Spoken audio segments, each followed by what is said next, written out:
الشیطان الرجیم بسم اللہ الرحمن الرحیم۔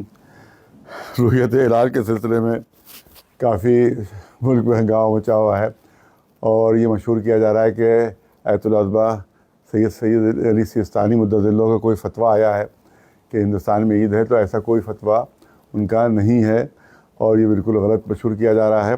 اور ان کا جو فتویٰ آیا ہے، فتویٰ بھی نہیں ہے بلکہ ان کا اعلان ہے خالی، اور اس میں اعلان ان کا یہ ہے عربی میں، جس پہ انہوں نے فرمایا ہے کہ صرف عراق اور منطقہ عراق میں جو ہے عید ثابت ہے، اس کے علاوہ کسی اور ملک کا کوئی نام انہوں نے اپنے اعلان میں نہیں دیا، فتویٰ نہیں ہے، اعلان میں نہیں دیا ہے۔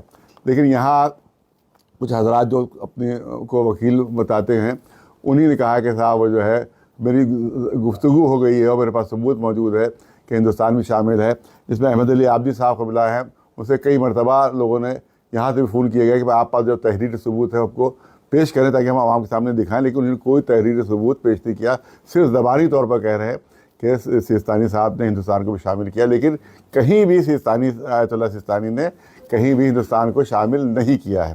اور دوسری بات جو اہم ہے کہ میرے پاس یہ توضیح مسائل آیت العظمہ سید علی سیستانی کی موجود ہے، یہ اردو میں ہے، انگلش والے میں دکھا دوں گا، یہ اردو میں ہے، اس کا صفحہ ہے صفحہ نمبر 257، صفحہ نمبر 257، صفحہ نمبر 257۔ اس میں انہوں نے طریقے لکھے ہیں کہ کن کن طریقوں سے چاند ثابت ہوتا ہے، رویت ہلال ثابت ہوتی ہے۔ تو اس میں ایک جگہ وہ تحریر فرماتے ہیں کہ لکھا ہے کہ کہاں حاکم شرع کے حکم سے، مسئلہ نمبر 1740 ہے، مسئلہ نمبر 1740 ہے، حاکم شرع کے حکم سے مہینے کی پہلی تاریخ ثابت نہیں ہوتی۔ حاکم شرع کے حکم سے یعنی مرجع کے حکم سے، مجتہد کے حکم سے مہینے کی پہلی تاریخ ثابت نہیں ہوتی، یعنی چاند کا اعلان ان کے کہنے سے ثابت نہیں ہوگا، یہ ان کا یہ فتویٰ ہے، کیونکہ توحید المسائل میں ہے، اس کو فتویٰ ہم کہیں گے۔ وہ اعلان جو ہے وہ فتویٰ نہیں ہے، یہ فتویٰ ہے کہ انہوں نے خود فرمایا ہے کہ میرے اعلان سے چاند ثابت نہیں ہوتا۔ تو جب خود مرجع کہہ رہا ہے کہ میرے اعلان سے چاند ثابت نہیں ہوتا، تو کسی دفتری کے اعلان سے چاند کیسے ثابت ہو جائے گا؟ کسی دفتر والے کے اعلان سے چاند کیسے ثابت ہو جائے گا؟ یہ ہے اردو کی، اور یہ ہے انگلش کی اسلامک لاز۔ یہ آیت اللہ عظمہ سید علی سیستانی مدظ اللہ کے یہ دیکھیے، یہ پیچھے ان کی تصویر ہے اور یہ ادھر یہ ہے۔ تو اس میں صفحے پر انگلش ہے، یہ انگلش میں، اس میں صفحہ نمبر جو ہے وہ 317 ہے۔ اس میں آپ نے تحریر فرمایا ہے 316 ہے، صفحہ نمبر 316 ہے، The first day of any month will not be proved by the verdict of a مجتہد۔ مجتہد کے حکم سے مہینے کی پہلی تاریخ ثابت نہیں ہوتی۔ مہینے کی پہلی تاریخ، جب عام مہینوں کی پہلی تاریخ ثابت نہیں ہوتی تو اس کا مطلب ہے کہ عید کی بھی پہلی تاریخ مجتہد کے، حاکم شرع کے، مرجع کے حکم سے ثابت نہیں ہوتی۔ اس میں یہ ہے کہ خود دیکھے یا دو آدمی گواہ دیں، عادل گواہ ہوں، یہ چاروں بتائیں۔ ہاں، یہ اس میں ہم بتا دیتے ہیں، مہینے کی پہلی تاریخ مندرجہ ذیل چیزوں سے ثابت ہوتی ہے۔ وہ لکھ رہے ہیں آیت اللہ عظمہ سیستانی مدظ اللہ لکھ رہے ہیں کہ مہینے کی پہلی تاریخ مندرجہ ذیل 4 طریقوں سے ثابت ہوتی ہے۔ خود انسان خود چاند دیکھے، نمبر 1۔ نمبر 2، ایک ایسا گروہ جس کے کہنے پر یقینی اطمینان ہو جائے، یہ کہے کہ ہم نے چاند دیکھا ہے، اور اس طرح ہر وہ چیز جس کی بدولت یقینی اطمینان ہو جائے کہ چاند ہوا ہے، مثلا 10-15 لوگ جو ہیں وہ آ کر کہہ دیں کہ ہاں چاند ہوا ہے، اور ان کو یقین ہو ان پر کہ جھوٹ نہیں بولتے ہیں، تو ہم سمجھ لیں گے چاند ہوا ہے۔ اسی طرح 2 عادل مرد کہیں کہ ہم نے رات کو چاند دیکھا ہے، لیکن اگر وہ چاند کے الگ الگ اوصاف بیان کرے تو تاریخ ثابت نہیں ہوئی، کوئی کہے کہ ٹیڑھا تھا، تو کوئی کہے سیدھا تھا، تو کوئی کہے کچھ کہے، تو پھر وہ غلط ہو جائے گی، سب کی گواہی رد ہو جائے گی، سب کی گواہی رد ہو جائے گی۔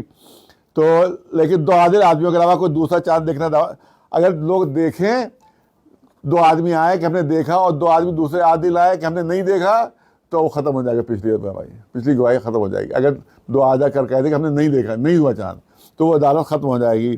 تو ہاں، اس کا ایسے ہے کہ 2 عادل گواہی سے بھی مہینے کی پہلی تاریخ ثابت نہیں ہوگی اگر اس کے مخالف گواہ بھی کھڑے ہو گئے. اسی طرح سے اگر شعبان کی پہلی تاریخ سے 30 دن گزر جائیں تب ماہ مبارک رمضان کی پہلی تاریخ ثابت ہو جائے گی, اور رمضان مبارک کی پہلی تاریخ سے 30 دن گزر جائیں تب وہ شوال کی پہلی تاریخ ثابت ہوگی.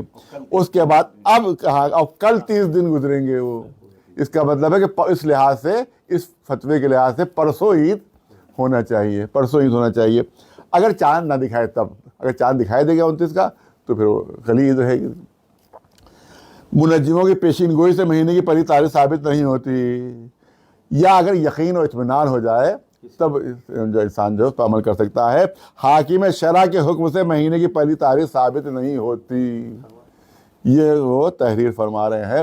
تو پھر اب سوال یہ ہوتا ہے کہ جب خود حاکم شرع کے حکم سے ثابت نہیں ہوتی تو جو ہندوستان میں بیٹھا ان کا نمائندہ ہے اس کے حکم سے کیسے تاریخ ثابت ہو جائے گی.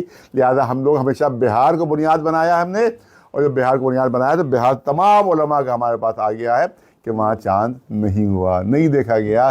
لہٰذا چاند کیونکہ ثابت نہیں ہے ہندوستان میں, لہٰذا پرسوں 11 ہی کو انشاءاللہ عید منائی جائے گی.